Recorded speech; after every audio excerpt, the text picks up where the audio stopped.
નમસ્કાર, જૂનાગઢ જિલ્લાના કેશોદ નગરપાલિકાના વોર્ડ નંબર 7 માં પ્રાથમિક સુવિધાઓનો અભાવ સામે આવ્યો। ખાસ કરીને પાણીની સમસ્યા ગંભીર બની છે, જ્યાં નળ ઓછા સમય માટે અને ઓછા પ્રેશર સાથે આવે છે।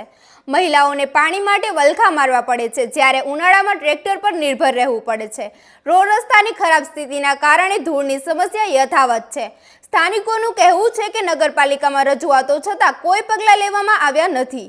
ચૂંટણી પહેલા લોકો હવે સ્પષ્ટ કહી રહ્યા છે કે મૂળભૂત સુવિધા આપનારને જ મત આપવામાં આવશે। વધુ સમાચાર માટે જોડાયેલા રહો આરપી ગુજરાત ન્યૂઝ રાજકોટ।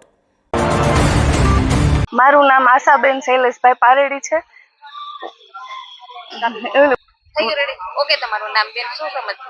મારું નામ આશાબેન શૈલેષભાઈ પારેડી છે ને વોર્ડ નંબર 7 માંથી બોલું છું। અમારે 12 વર્ષ થયા ભાઈ પાણીની સમસ્યા અહીંયા છે અને 12 વર્ષ થયા અમે નગરપાલિકાએ જઈ પાણી આવે થોડુંક પાણી આપે, ખાલી કેવા ખાતર આપે પાણી, અને 2 દિવસ પછી અમે તરત નગરપાલિકાએ જાય એટલે અમને ખાલી મીઠો જવાબ દીધી કે તમે જાઓ, તમને પાણીનું કરી દેશું, નવી લાઈન નાખી દેશું, ટેન્કર મોકલી દેશું, ખાલી વાતું કરે, પછી કોઈ કાંઈ ધ્યાન દેતું નથી।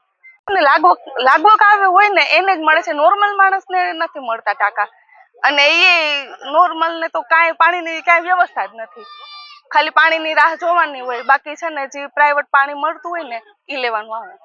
આ વખતે તો ચૂંટણીમાં કોઈને મત દેવાનું તો થતું જ નથી, કેમ કે 12 વર્ષથી તો પાણીથી અમે સાવ કંટાળી ગયા અને અમે વેચાતું જ પાણી લઈને વાપરે છે, એટલે મતનું તો કોઈ સવાલ આવતો। મારું નામ ભંભાણા ભાવનાબેન, વોર્ડ નંબર 7।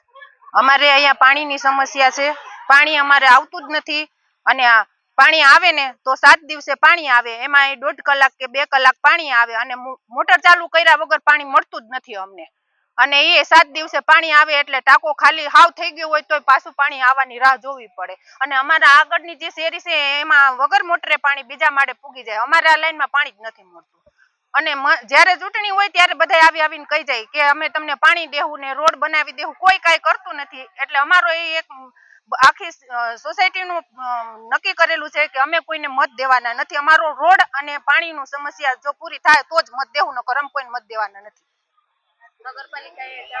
નગરપાલિકાએ અમે જ્યારે જાય ને ત્યારે લખાવા જાય, 5 વાર થી 10 વાર ત્યાં લખાવા જાય ત્યારે અમારે ત્યાં બહુ પ્રૂફ આપવું પડે, આધાર કાર્ડ આપવું પડે, પછી વેરાની પોચ આપવી પડે, ત્યાં 2 જણાની સાઈન જોઈએ, ત્યાં ટાંકો લખાય ને ટાંકો પાછો 5 દી આવે, પાણી અમને આપતા જ નથી।